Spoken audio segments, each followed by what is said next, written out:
కష్టపడ్డప్పుడు success రావచ్చు, రాకపోవచ్చు.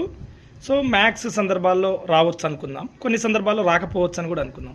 Success రానటువంటి సందర్భంలో ఎవరైతే నిలబడగలిగి తట్టుకోగలిగి మళ్ళీ సక్సెస్ కోసం ప్రయత్నం మొదలు పెడతారో వాళ్ళది నిజమైన సక్సెస్గా చెప్పుకోవాలి. చాలామంది సార్ మేము కష్టపడ్డాం, చాలా దూరంలో ఆగిపోయినాం. మీరే కాదు, చాలా కుటుంబాలు ఈరోజు ఖరాబ్ అవ్వడానికి ప్రధాన కారణం ఏంటంటే అది వ్యవసాయమైనా కావచ్చు, వ్యాపారమైనా కావచ్చు, ఉద్యోగమైనా కావచ్చు, కాంపిటేటివ్ ప్రిపరేషన్ అయినా కావచ్చు.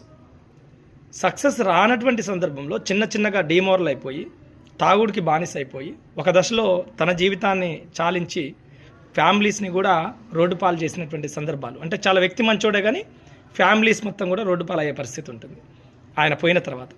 సో కాబట్టి ఎవరైతే ఫెయిల్యూర్ని తట్టుకొని నిలబడి అధిగమిస్తారో సహజసిద్ధంగా వచ్చే సక్సెస్ కంటే వైఫల్యాల నుంచి మళ్ళీ నిలబడి తెచ్చే సక్సెస్ అనేది చాలా గొప్ప సక్సెస్ అది. సో డెఫినెట్లీ ఫెయిల్యూర్స్ వచ్చినప్పుడు తట్టుకోండి, నిలబడండి, మళ్ళీ సక్సెస్ వైపు ప్రయత్నం చేయండి.